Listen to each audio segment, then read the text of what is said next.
Hi there everyone and welcome to the first video of Sam's SuperCoach. Today I'm just going to be going over my 2025 season SuperCoach AFL team because I thought I'd like to share my SuperCoach thoughts with you guys and all the trades I do throughout the year. And first, of course, I'm going to start with my starting team. So thank you for watching the video. Leave a follow if you want to or subscribe, I should say, if you want to see more videos from Sam's SuperCoach. But yeah, I'll get straight into it. So obviously first I've got Harry Sheezel at my number one defender. Sheezel's just going to be a great SuperCoach scorer for the season no matter where he plays. We already know that. It's a pretty simple pick, to be honest. Almost everyone should be picking Sheezel in their starting team. And second, I've got Jack Sinclair at in my defense. He can go to the mid if I need him to at any moment because he is a dual position player. I just think Sinclair's gonna play a lot more mid time in Saints lists. Hopefully, even if he does play defense, he can still score a lot in SuperCoach. He's a really good SuperCoach scorer, and I'm just backing him to have a good season this year. Hopefully that's true because I would really like some big scores coming from Sinclair. And next I've got Colby McKercher, who is a really exciting young player for North Melbourne. Like, he's going into his second year this season. He's a pretty expensive player, but not quite at the 500k mark yet. I think he will go up money. He should average a pretty high score. Hopefully it's around 100 somewhere. And I think he can get some tons and get some really big scores. So I think having him in the starting team as a bit of a cheaper option would be great because he'll just hopefully go up some money if he gets some good scores. Next I've got Kadeem Coleman. He's coming back from the ACL. Very common SuperCoach pick. Almost everyone should have him. Not much I can say. Although there is a few rumours that he might not be ready for round one or opening round. I guess it doesn't really matter for Brisbane. So yeah, I'm not sure how it's going to go with Coleman. But yeah, right now he's on my team. If anything happens, I might have to change things up. Next I've got Toby Trevelyan. He's also a dual position player of the rookie for Saints. Should play halfback for Saints, maybe even midfield, but I doubt it, to be honest. I'm just backing him to score quite a lot. Hopefully has a really good season, gets some cash going for us. But yeah, also another pretty common pick. Then there's Bo Allen as well, who's also a dual position player, very similar to Trevelyan. Yeah, hopefully he makes some cash for us. That's all there really is to say about Bo Allen. Another pretty common pick. Hopefully he can do a lot from halfback in West Coast and play a lot of games. It seems like he will. So yeah. On the bench, I've got Luke Traynor, as you can see, and Riley Bice. So Luke Traynor, I'm actually a Richmond fan. I just think Luke Traynor is going to play a lot of games early in the season, especially now that Noah Bolter is suspended for 4 games and Gibcus won't be back straight away. I think he can make some money for us, and yeah, it's be a great pick. Riley Bice, to be honest, I don't know too much about, but I've seen a lot of people getting him. He's a cheap option, and yeah, I've just got him on my bench, so that's what I really have to say about Riley Bice. And now we're going to move straight into the midfield. Okay, going straight into the midfield, we can see that Bontempelli is clearly my first choice.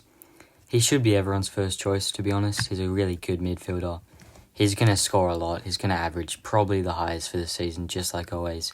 He will be my captain pick for round 1, most likely, and hopefully for a lot of rounds following. He might drop down a bit because he is very expensive, but yeah, that's all there is to say, Bontempelli. Next, I do have Tom Green. Bit of a different choice, you could say. Not very common from videos that I've seen, to be honest. I like Tom Green as a player. I feel like he can average a lot. Giants have lost a lot of midfielders, so I think he is going to have to step up, and he's going to know that. He's going to be ready. And I'm just backing Tom Green to have a really good season. I might change that if my mood just swings. I change my mind. But right now I've got Tom Green as my second best midfielder. And then I've got Max Holmes as my third midfielder. He can switch to the defence if we need him to. He can switch with Sinclair whenever, for any reason. But yeah, Holmes for Geelong, he had a really good final series, Supercoach-wise. He scored a lot of points. So, I think Max Holmes can play really well, and I'm backing him to have a great season. And yeah, he's going to stay in my team for now, and I don't think he's going to leave. Next, I've got Clayton Oliver, also a pretty common choice. Oliver's only at 451k. If Petrarca comes back, they could be a really good duo, and they could link up a lot, giving Oliver just a lot more of the ball. Even if Petrarca isn't playing, still injured with his rib, I think Oliver will be able to score a lot. And yeah, I don't have Petrarca in my team because recently I saw he cracked another rib at training. But yeah, if he wasn't still having injury problems, Petrarca would be a lock for my team, 100%. But yeah, I'm not going to have Petrarca for now just because of his injuries. Then I've got Will Ashcroft, a mid-price midfielder for Brisbane. I think he's going to have a full preseason, he's going to be fit, he's going to be ready, and he's just going to play amazing. He's going to be an A-class midfielder, be in the top, maybe even top 10 midfielders for Supercoach. And I'm really hoping that happens because I'm just going to back Will Ashcroft. And then I've got Jagger Smith as my first rookie, as you can see. Jagger Smith, we all know he was really good in the VFL, scoring Supercoach. The few VFL games he played. Gone straight into the AFL and Carlton. I think he fits there pretty well. And I think he'll score a couple tons. At least that's the plan. He should make a lot of cash. And he should play all games at pick 3. Then I've got Sid Draper. Apparently there was some injury issues with Sid Draper, but I think he'll be fine. It's still very far away from the season. So yeah, I think Sid Draper is a pretty similar player to Jagger Smith. He can get quite a bit of the ball. And yeah, I think he'll be a great Supercoach scorer. He's played in, I think, SANFL, I think that's what you call it. And so yeah, he's played with matured age bodies, and he should be able to be a good scorer for us.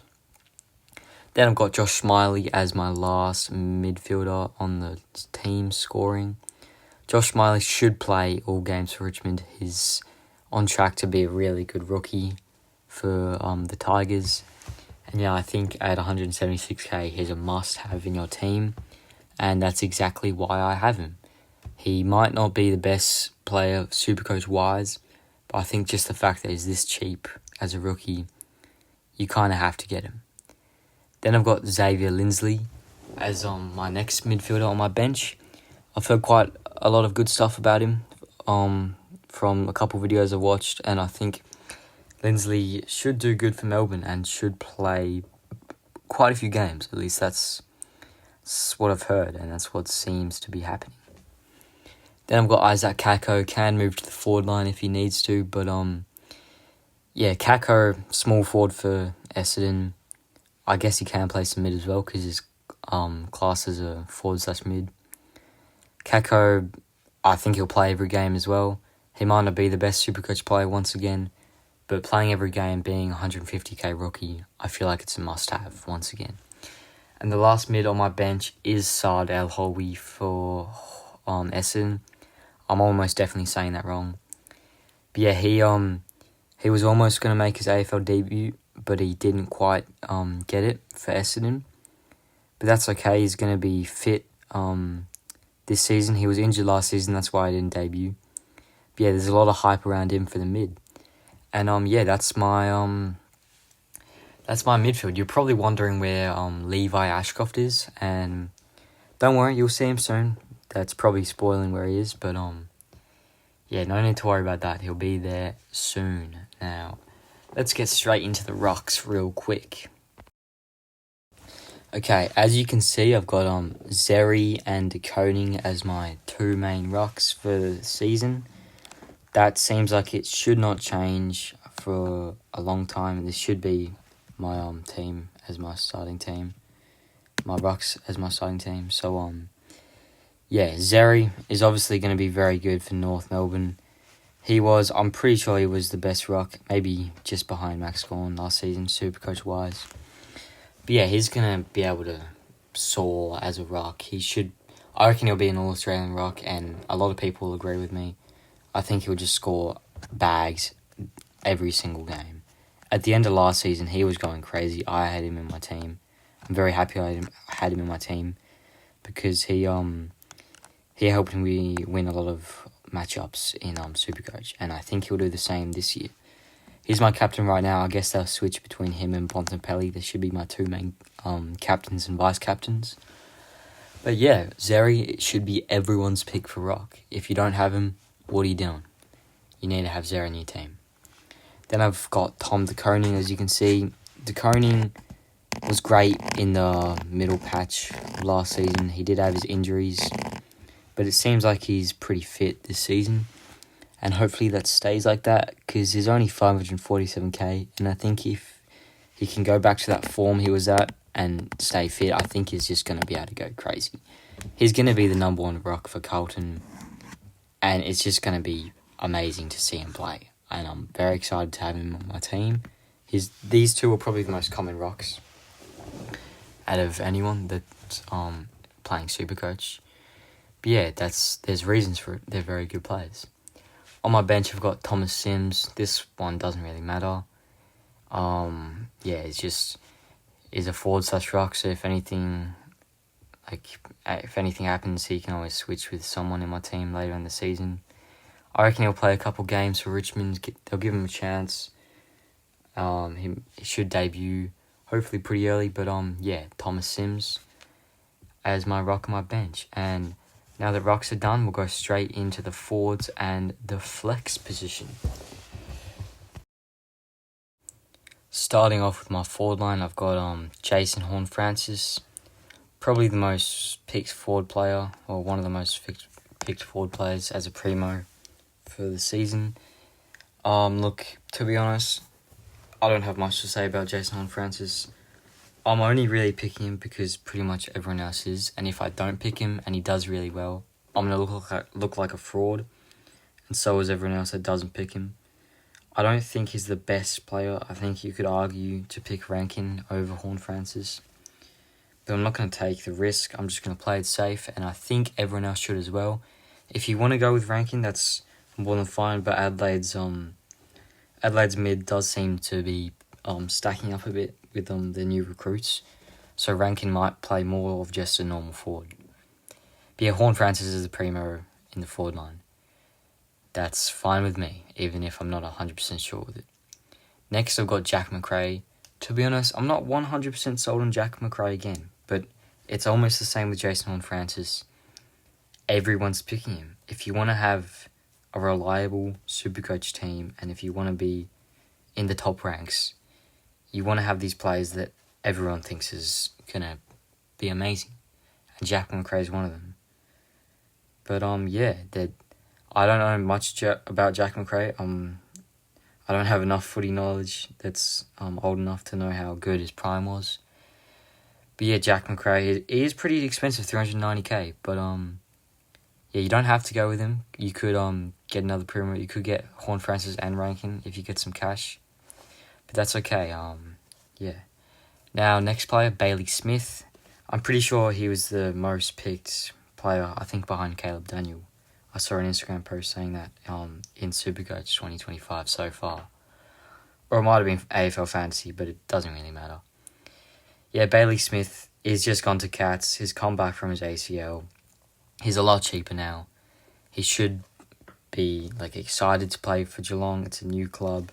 It's going to unlock his skills. He should actually play midfield minutes instead of half forward or the wing. Bevo was making him play. Ridiculous. And that's Bailey Smith. He can switch to the mid if we really need him to. He's got the DPP. And that's the same with our next player, Mateus Philippou. Look, Philippou, again, I'm not completely sold on him. I didn't have him in my team last season when he was a pretty common pick and he did really well at the end of the season. I've considered trading him out for another player, but there isn't really enough people in the forward line around his price that I can get. So I'm just sticking with Philippou for now. But Philippou, he it seems like he's going to play a lot of midfield time for Saints, even though they just picked up Jack McRae, because he was doing really well at the end of the season last year. That's really the only reason he's getting picked up a lot this season. So if you're feeling a bit off about Philippou, don't be scared to just flick the switch and get him out of your team, because I'm not sold. Next, we got Caleb Daniel. I'm sold on Caleb Daniel because look how cheap he is. 269k is so cheap for someone his skill. He's been an All-Australian before. He's at a new club. He's going to be playing the positions he wants to. And he might be the player taking kickouts for North, even though there's a lot of people that could be doing that. But yeah, I think Caleb Daniel is going to be great for North Melbourne. He's going to average a good price that will make him go up money this season. He'll get to at least 400k and make over 100k for us. So if you don't have him on your team, get him right now, because you're going to want that money. Next, as you can see, I've got Tom Lynch. See, Lynch, he plays for my club, the Tigers. It's obviously a bit of a weird pick because of his injuries, and he's an old player that is super expensive because he's missed a lot of games. I mean, not expensive, cheap. What am I saying? That's on me. But yeah, Lynch at 183k. I almost felt like I had to pick him up because the heights that he can reach, he could go up a lot of money. Even if he gets injured later in the season, you can just trade him out when he's made money for you. And then boom, that's already a good pick. You get a lot of money on your team. So you don't have to go for Tom Lynch, but I'm going to. And I think it'd be a good idea if you were. Now, on the bench, I've got Elijah Hewitt and Job Shanahan. Elijah Hewitt, again, I don't know too much about. I haven't heard much about him, but I've seen a lot of people getting him on their team. I've heard little things saying that he could pop off in SuperCoach. And, I mean, it could happen. I'm not quite sure, but hopefully he plays all games. That's the goal. And he goes up at least a little bit of money. So I'd recommend having him on your team. I've got Job Shanahan because I guess West Coast, they just lost Jack Darling. They might need a new key forward. Job Shanahan was actually a slider a lot in the draft. He was that low of a draft pick, I should say, because no one actually took him until West Coast came around. So yeah, I think he could be a really good player for West Coast. He could play a lot of games. But yeah, I had Sam Davidson before I took Job Shanahan. Sam Davidson, he played for Richmond's VFL, and he averaged around 60 Supercoach points in the VFL, which is good. So if you're thinking of having Sam Davidson, I would recommend him. And as you can see, I've got my flex as Levi Ashcroft. Now, Ashcroft, you have to have him in your team. There's another one of those rookies that's going to play every game, that they are fit, and he's gonna pop off. He's going to be similar to Will Ashcroft. He'll average a pretty high score, at least you'd hope he will. He'll get a lot of money for us, and yeah, that's it. I put him in my flex because I did have Matt Flynn in my flex originally, and I didn't have Josh Smiley on my team in my midfield, but I've heard rumours that Matt Flynn might be injured, so if you've got him on your team, just watch out for that. So I'll put Levi Ashcroft on the bench. It could be anyone, any of those midfielders. I guess it really doesn't matter. But yeah, it's Levi Ashcroft for me, and yeah, that's it. That's my team for the 2025 AFL season. Thank you for watching this video, and if you liked the content, please subscribe, leave a like, and give me a comment, because this is my first YouTube video, and I'm pretty excited about making videos. Obviously, this isn't the best quality. I don't have equipment or anything, but if the videos start going well, I'll be very excited to keep making more. And as I said at the start of the video, I'll make videos throughout the season as I change my team, do trades. I'll probably make a video every week. But while the preseason's still on, every time I give my team a bit of an update, I'll make a video for you guys. So yeah, this is part 1 of my SuperCoach team. And again, thank you for watching. I hope you guys have a good day, or wherever you're watching this from, whatever time it is. And Yeah, thank you. Please leave a comment on what do you think I should change as well, because this is only my second year of SuperCoach. I feel like I could be a very good SuperCoach player, but right now I might need some help from you guys. So yeah, thank you for watching, and that's me out.